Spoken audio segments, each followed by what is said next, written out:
जिसका उम्र कुल 24 वर्ष था। 24 वर्ष में उसका पति लिंगोनाश हो गया, खत्म हो गया।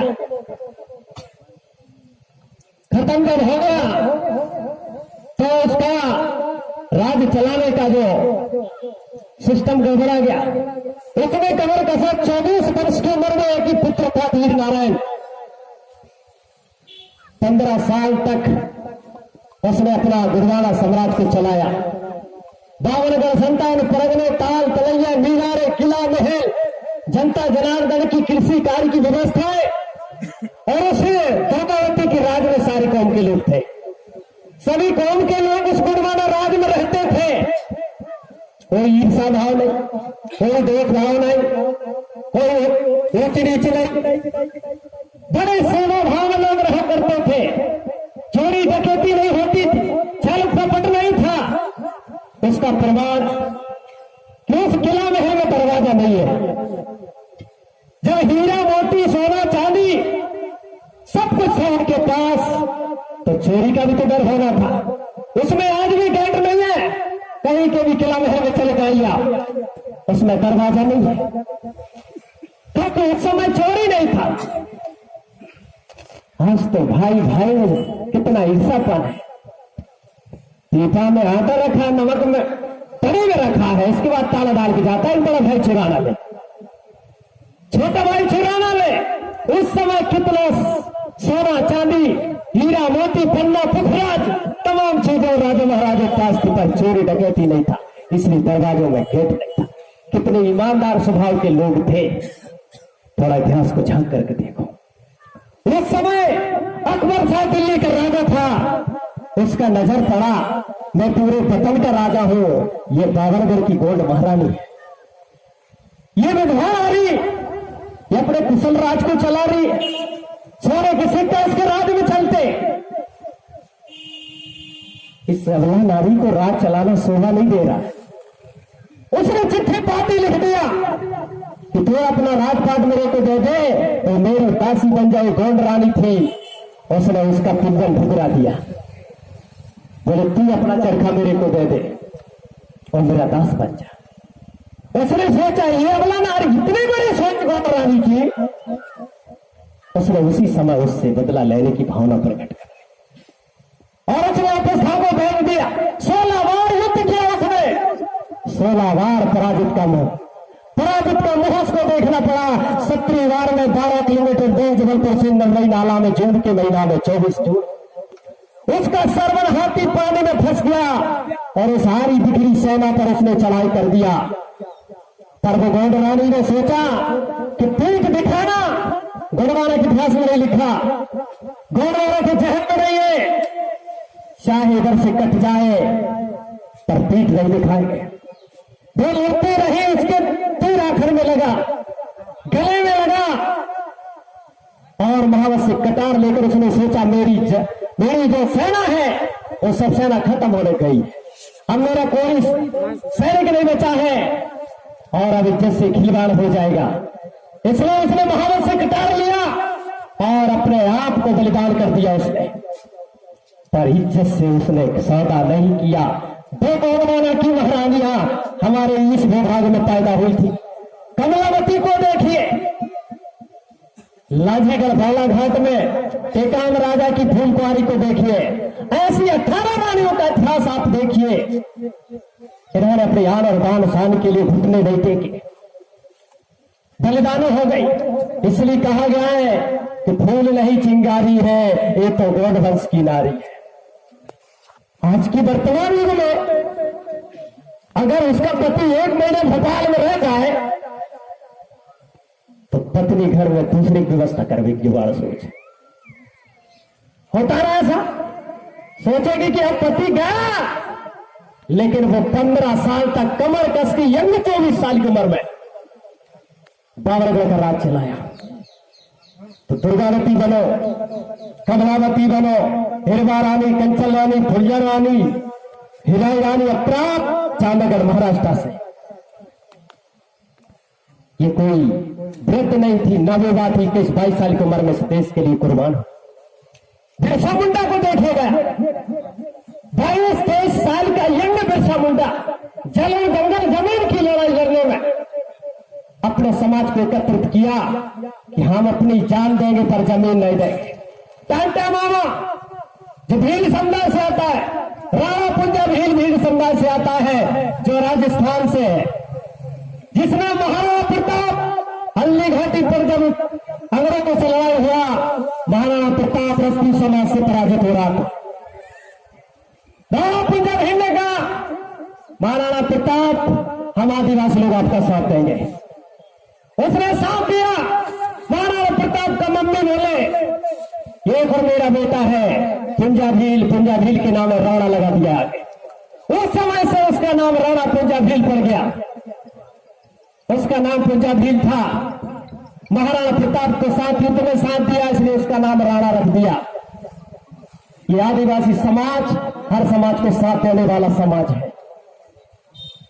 ये वो खून है जिसने आज 1285 से लगाकर 1947 तक की लड़ाई में इस भारत की आजादी की लड़ाई में पहली भूमिका निभाने वाला समाज है। मेरे गोंडवाना के लोगों, आदिवासी समाज के लोगों, आप उस बलिदान का इतिहास पढ़िए, आपको पता चलेगा। तमाम हमारे जानकार देंगे। पहली चीज आज बड़ी गोंडवाना में बड़ी विसंगति पैदा हो रही है। जैसे वह महामंत्र में, इस पीले गमछे में, इस गोंडवाना नाम में, इस हमारे बड़ा पेड़ बड़ा देव में लोगों में भ्रांतियां पैदा हो गई।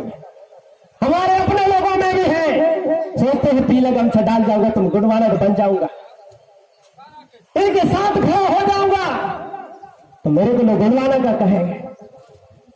गोंडवाना कोई कंपनी नहीं है, गोंडवाना कोई योजना नहीं है, गोंडवाना कोई लाई हुई चीज नहीं है। जैसे भारत देश इस वतन का नाम है, इसी प्रकार भारत इंडिया के पहले इस देश को कोया मेरी गोंडवाना द्वीप कहते थे। जो भारत ही नहीं, इसमें 5 देश थे, दक्षिण अफ्रीका, दक्षिण अमेरिका, ऑस्ट्रेलिया, अंटार्कटिक और भारत। ये 5 द्वीपों का गोंडवाना लैंड था। ये भारत अकेला ही नहीं, भारत, दक्षिण अफ्रीका, ऑस्ट्रेलिया, अंटार्कटिक, ऐसे 5 द्वीपों को मिलाकर के गोंडवाना लैंड था। लोग सोचते हैं कि ये समाज ही गोंडवाना है, समाज गोंडवाना नहीं है भैया। इस देश का नाम गोंडवाना लैंड था, इस देश का नाम कोयामुरी द्वीप था।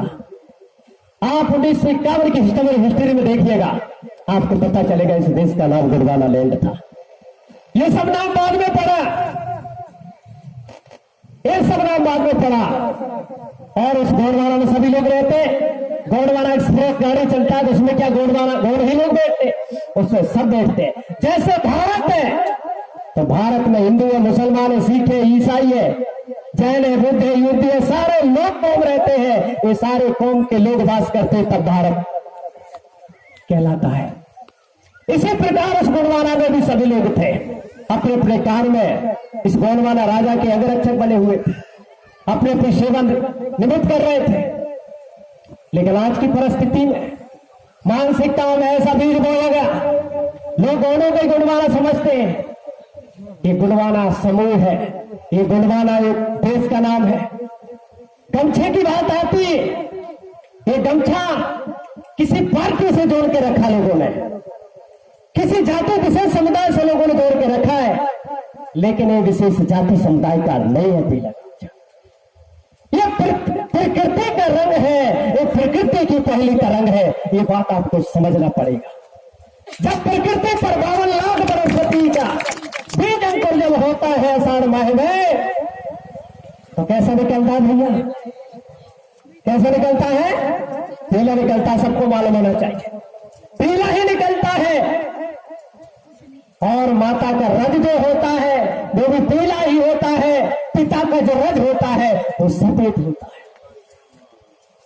ये बात हमको समझना पड़ेगा। और जब दूल्हा बनते भैया तो पीली हल्दी लगाते तो गोंडवाने के लोग लगाते, और समाज के लोग क्या पीला हल्दी नहीं लगाते? फिर वो तो गोंडवाने वालों की हुई ना, मगर उसको भी सारे समाज के लोग लगाते हैं। कोई काला तो नहीं लगाता, कोई नीला पीला और तो नहीं लगाता, पीली हल्दी लगाते हैं। तो फिर कैसे गुणवाना का हुआ? ये तो फिर सबका रंग हुआ। ये प्रकृति का जो रंग है ये सबका है। हम उसकी मान सम्मान करते हैं, रक्षा सुरक्षा करते हैं, उसको अपने सिर पर धारण करते हैं। ये धरती हमारी मां है, इसका जो पहला जो तरंग है वो हमारा चोला है, इसलिए हमने सिर पर धारण किया है। लेकिन लोगों ने अपनी अनभिज्ञता की वजह से लोगों ने इसको जाति विशेष से जोड़कर रखा है। नहीं मेरे भाइयों, ये सबके लिए है, इसलिए इसको जाति विशेष से ना जोड़े। जय सेवा महामंत्र जो है ये सभी का महामंत्र है, ये किसी जाति विशेष का महामंत्र नहीं है। रामायण कालीन में तुलसी बाबा लिख के जाते हैं कि सेवा धर्म महाजग जाना, राम जास जैसे आप बखाना। रामचंद्र जी भी कहते हैं सेवा ही सबसे श्रेष्ठ धर्म है, और वही सेवा का अभिवादन हम करते हैं। चिट्ठी पाती में भी सेवा सभी लोग लिखते हैं, और देवी दिवाला शक्ति में भी लोग सेवा करते हैं। तभी आपका भगवान, आपका परमात्मा, आपका परमेश्वर आपकी सेवा को स्वीकार करके आपका आशीर्वाद देता है। लेकिन लोगों को कहते हैं तो जय सेवा वाले हैं, ये तुम्हारी अनभिज्ञता है। इसलिए सारे लोग जय सेवा वाले हैं, ये गुणवाना वाले भी जय सेवा वाले नहीं है। इस धरती पर जो लोग रह रहे हैं तो सभी के लिए सेवा की जरूरत है। लेकिन इसे भी जाति विशेष से जोड़कर रखा लोगों ने अनभिज्ञता की वजह से। वहां रामायण काल में तुलसी बाबा ने लिखा, रामचंद्र भगवान श्याम बोले सेवा धर्म महाजग जाना, सेवा ही सबसे बड़ा धर्म है, और उसी सेवा की हम जय जयकार करते हैं। जय माने पिता, सेवा माने मां, मां पिता की सेवा है। जैसे सरवन कबार में बिठा करके अपने नेत्रविहीन माता पिता को चारों धाम का यात्रा करा रहा था, वही तो माता पिता का जय सेवा कर रहा था।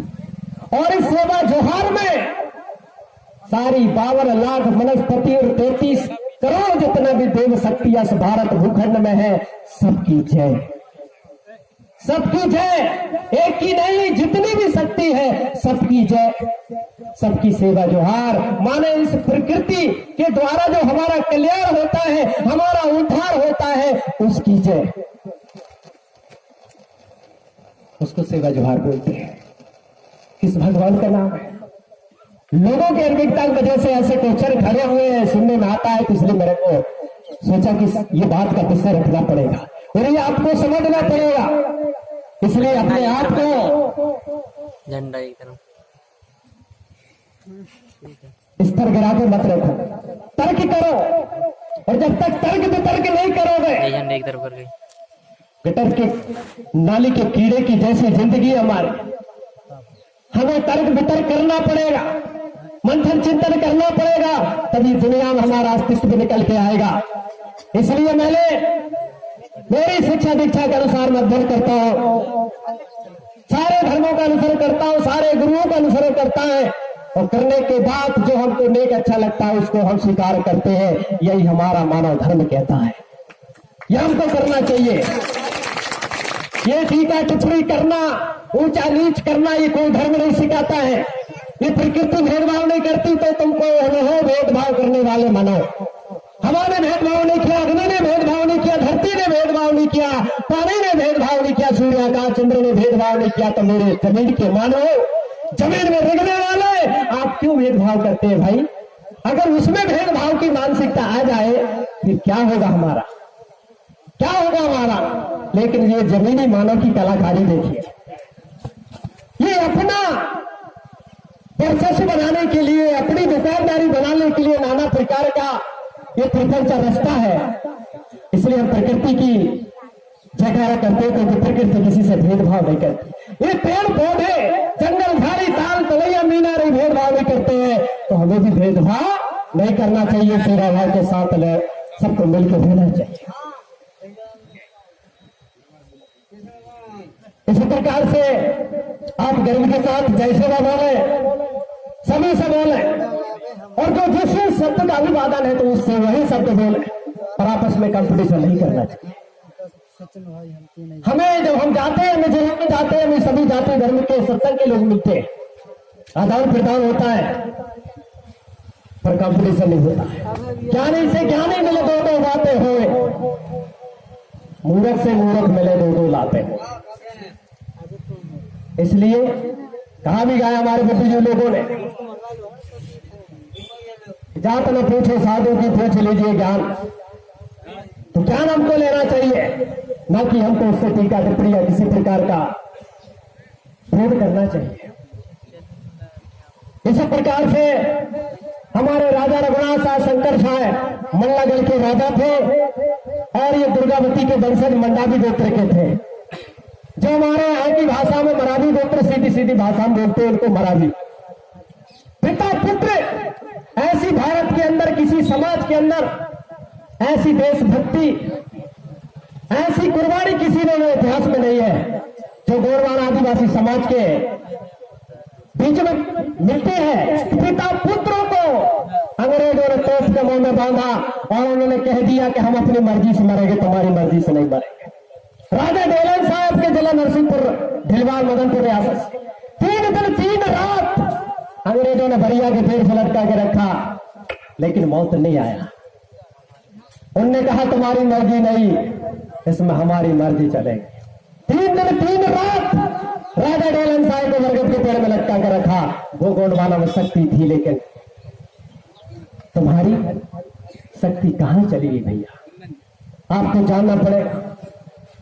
कमलावती रानी को देखिए, भोपाल की, जो इतना बड़ा तालाब उसके नाम से बना हुआ है। चौरागढ़ प्रेम साहब जो पूरे मल्लागढ़ की राजधानी थी, जो छिंदवाड़ा जिले में आता है, जहां जाने के लिए एक ही दरवाजा है, नामनगर, रामनगर, कितने आप गढ़ कहेंगे यहाँ, ऐसा कोई प्रदेश नहीं है जहां गोंडवाना का किला महल ना हो। यही तो हमारी निशानी है, यही हमारी निशानी है। गोंडवाना की क्या पहचान? गणगोत्र और भाषा गुरबान। हमें अपना गढ़ पहचानना पड़ेगा। आदिवासी समाज का 750 गोत्र है, 750 गढ़ है, 750 पेड़ का वो संरक्षण है, रक्षा करने वाला है, 750 पशु, 750 पक्षी, पूरा मिलाकर 2250 होता है। 2250 जीव जंतु की रक्षा ही आदिवासी करता है। इसलिए उस समय जब हमारे आदिवासी लोग पढ़े लिखे नहीं थे, शिक्षा का कोई स्तर नहीं था, उस समय आदिवासी जब पहले आया इस धरती पर, पहले पढ़ाई का पहला अक्षर आ है और इस धरती पर आने वाला पहला आदिवासी है। पहला आने वाला पढ़ाई का अक्षर आ है और पहले धरती में आने वाला आदिवासी। उस समय हमारे गोड़ी धर्म गुरु को पता था इस समय प्रकृति का जब हनन होगा और उस समय बड़ी आपदाएं, बीमारियां जब आएगी, इसलिए उसने कह रखा था, हे मेरे मानव गोंडवाना के लोगों, आपको एक पेड़, एक पशु, एक पक्षी का आपको बचाव करना पड़ेगा, नहीं तो कोरोना वायरस देख ही लिया है आपने।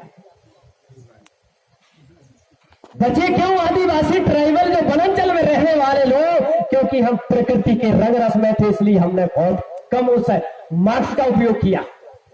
शहरी लोगों से पूछो क्या दशा हुई है, लेकिन हम लोग क्यों ज्यादा उससे बेअसर रहे? क्योंकि हम प्रकृति के साथ थे, इसलिए हम पर उसका असर ज्यादा नहीं हो पाया।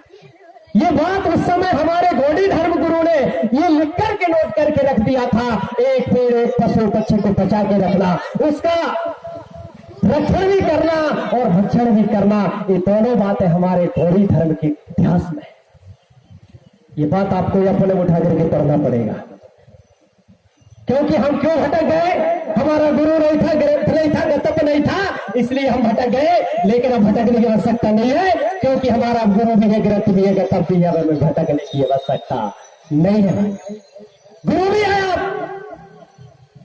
आपकी वंशावली को मैंने अध्ययन किया, आपके बेटा अध्ययन क्या है, एक एक बात, आपकी उत्पत्ति, आपकी व्यवस्था, आपका सिस्टम, आपका पूरा कल्चर, उसको हमने पुनेम के माध्यम से हमारे दादा कंगाली जी ने, जो महाराष्ट्र से 14 भाषा के ज्ञाता थे, उन्होंने मोहन जोदड़ा हड़प्पा सिंधु लाल घाटी से जो अवशेष प्राप्त हुए और अवशेषों को पढ़ा और पढ़ करके भारत के लोगों को बताया ये 5000 ईसा पूर्व आर्य आर्यों की जो लड़ाई हुई थी उसमें ये सब नष्ट हो गया था। वो अवशेष प्राप्त हुए जो गोंडी में अंकित थे, गोंडी भाषा में, जो गोंडी भाषा में अंकित थे, उनको जब उन्होंने पढ़ा और भारत के जितने भी भाषाओं के ज्ञाता थे सारे लोग गए। मोहन सिंधु हड़प्पा लाल घाटी आंध्र प्रदेश में गए, किसी के दिमाग में नहीं आया कि आखिर ये क्या लिखा हुआ है। जब महाराष्ट्र नागपुर रामटेक तहसील के हमारे दादा 7 देवधारी मोती रावण कविराली जी, जिनको 14 भाषा का ज्ञान था, उन्होंने जब उसको देखा जो बिल्कुल स्पष्टली गोंडी जानते थे, उन्होंने कहा ये तो हमारा गोंडी लिपि है। तब जाकर के हमारा इतिहास उन्होंने प्रिंट करवाया और छोटी छोटी पुस्तकों के माध्यम से पूरे गुरुद्वारा रेल में बांटने का काम किया। तब से गुरुद्वारा संस्कृति का ही प्रकाश फैल गया। आपको भी पढ़ना पड़ेगा, खोज करना पड़ेगा। ये बड़ा लंबा इतिहास है और मैं आपके बीच में ज्यादा समय न लेते हुए मैं अपनी वाणी को यही विराम देता हूँ। लेकिन इसके पहले आप एक बार मुट्ठी बांध कर जयकारा लगाएंगे। बोलिए खड़ा पेलता सजोर पेलता। कहते हैं किसी भी चीज का उपयोग न करने से जंग लगती है, अरे किसी भी चीज का उपयोग न करने से जंग लगती है, और सेवा सेवा ना करो भैया तो नींद लगती है। इसलिए सेवा सेवा बोलते रहिएगा। खड़ा पेलता सेवा सेवा, जय सेवा जय बड़ा।